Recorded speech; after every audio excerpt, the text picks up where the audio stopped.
Hello दोस्तों, नमस्कार। मैं किशोर कुमार की तरफ से हम आज आपको बता रहे हैं, बहुत दिनों से लोगों को इंतजार था कि होमगार्ड की बहाली आ रही, होमगार्ड की बहाली आ रही। लोग हर कोई जानकारी दे रहे थे पहले, लेकिन सही से किन्हीं को कंफ्यूज था, लग रहा था। लेकिन आज होमगार्ड की बहाली आ गई है, जो आज से ऑनलाइन चालू भी हो गया है। सारा दिशा निर्देश भी आ गया। हम समझा देना चाहते हैं आप लोगों को कि क्या क्या इसमें खोज रहा है, क्या क्या करना है, क्या नहीं करना है। देखिए, बिहार सरकार द्वारा गृह रक्षा वाहिनी विज्ञापन संख्या 1/2025, इसमें यह कर दिया गया है कि डोमिसाइल लागू कर दिया गया है, बिहार का निवासी। इसमें देखिए साफ लिखा हुआ है कि अभ्यर्थी बिहार के अस्थायी निवासी होंगे।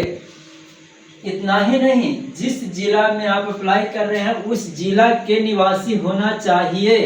साफ विज्ञापन में लिखा हुआ है कि बिहार का निवासी हो, साथ साथ जिस जिला में आप अप्लाई कर रहे हैं उस जिला का अस्थायी निवासी है। देखिए इसमें लिखा हुआ है, नामांकन की प्रक्रिया, अभ्यर्थी जिस जिला के अस्थायी निवासी हैं एकमात्र उसी जिला के लिए आवेदन भर सकते हैं।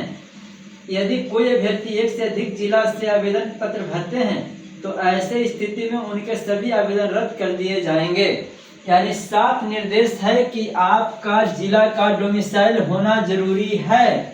जिस जिला में आप आवेदन करते हैं उस जिला का निवासी होना जरूरी है। उसी जिला में आप फॉर्म भर सकते हैं, दूसरे जिला में नहीं।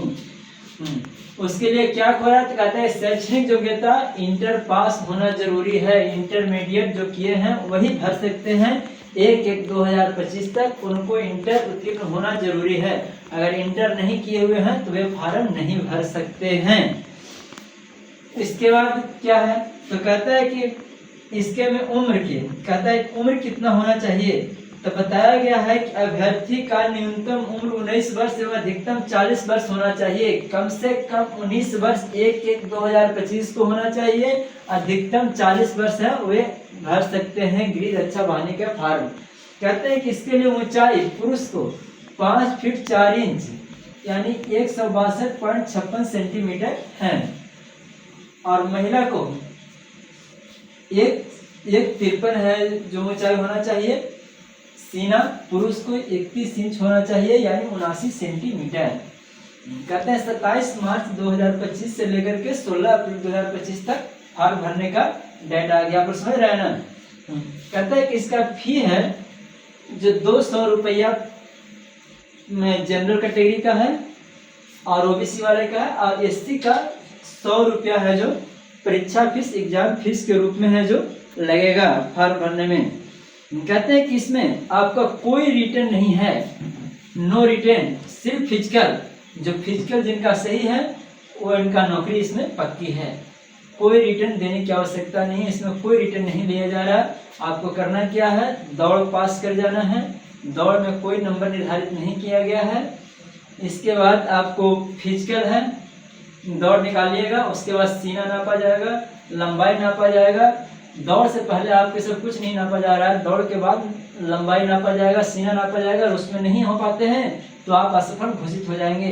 अगर उसमें हो जा रहे हैं तो आपको हाई जंप के लिए ले जाया जाएगा, लॉन्ग जंप और गोला। कहते हैं कि हाई जंप में 4 फीट पुरुष अभ्यर्थी को फानना कंपलसरी है पास करने के लिए, और महिला को उस पर 4 फीट से कम है तो 0 अंक पुरुष को मिलेगा, 4 फीट पूरे है तो 1 अंक मिलेगा। इस तरह से निर्धारित किया गया है अंक। महिला है तो उनको 3 फीट है जो फाड़ना है पास करने के लिए, 3 फीट पर तक कोई अंक नहीं दिया जाएगा। 3 फीट से ऊपर फाड़ते हैं तो उन्हें अंक का निर्धारित किया गया अंक दिया जाएगा उसका। कहता है देखिए 4 फीट से कम फाड़ने पर 0 अंक, 4 फीट फाड़ते हैं पुरुष अभ्यर्थी तो 1 अंक दिया जाएगा। 4 फीट 3 इंच पर 2 अंक, 4 फीट 6 इंच पर 3 अंक, 4 फीट 9 इंच पर 4 अंक और 5 फीट पर 5 अंक दिया जाएगा। कहते हैं कि ऊंची कूद, हाई जंप है, उसके बाद लंबी कूद 12 फीट तक कोई अंक नहीं मिलेगा। 12 फीट से अधिक फानते हैं 13 फीट तक के तो 1 अंक मिलेगा। 13 से 14 फीट पर 2 अंक, 14 से 15 फीट पर 3 अंक, 15 से 16 फीट तक 4 अंक, 16 से फीट से अधिक फानते हैं तो 5 अंक। गोला कौन, कहते हैं 16 फीट तक 0 अंक मिलता है, और 16 फीट से 17 फीट फानते हैं तो 1 अंक, 17 फीट से 18 फीट पर 2 अंक, 18 फीट से 19 फीट पर 3 अंक, 19 फीट से 20 फीट पर 3 अंक 4 अंक, और 20 फीट से अधिक फानते हैं तो 5 अंक। ये 3 प्रक्रिया से आपको होता है, गुजरा जाता है। कहते हैं इतना फीट से अधिक गोला फेंकते हैं तो आपको इतना मिलता है गोला में। महिला क्या है उसी तरह से 3 फीट ऊंचा कूद है तो उस पर है 0 अंक मिलता है। लंबा कूद 9 फीट पास करने के लिए चाहिए, उससे ऊपर जितना रहते हैं उस तरह से अंक मिलेगा। 10 फीट गोला फेंकते हैं तो कोई अंक नहीं मिलेगा। 10 से ऊपर फेंकते हैं महिला तो उनका है जो अंक निर्धारित किया गया है। जब ये सब पास तीनों कर जाते हैं तब आपका मेडिकल जांच होगा। उसके बाद फिर मेधा सूची बनेगी। उसके बाद फिर अभी आपका मेधा सूची के आधार पर सभी का फिर है जो चरित्र सत्यापन किया जाएगा। उसके बाद फिर आपका है जो योगदान की प्रक्रिया होगी आगे की। ये है जो हुआ विज्ञापन, हमें आपको समझा दिए हैं। अब हमने बताएंगे कि फार्म कैसे भरा जाता है और दूसरा पार्ट में हम आपको बताते हैं कि फार्म कैसे भरेंगे, इसको कहाँ कहाँ कैसे भरेंगे, क्या चाहिए जो बता देते हैं। धन्यवाद मित्रों।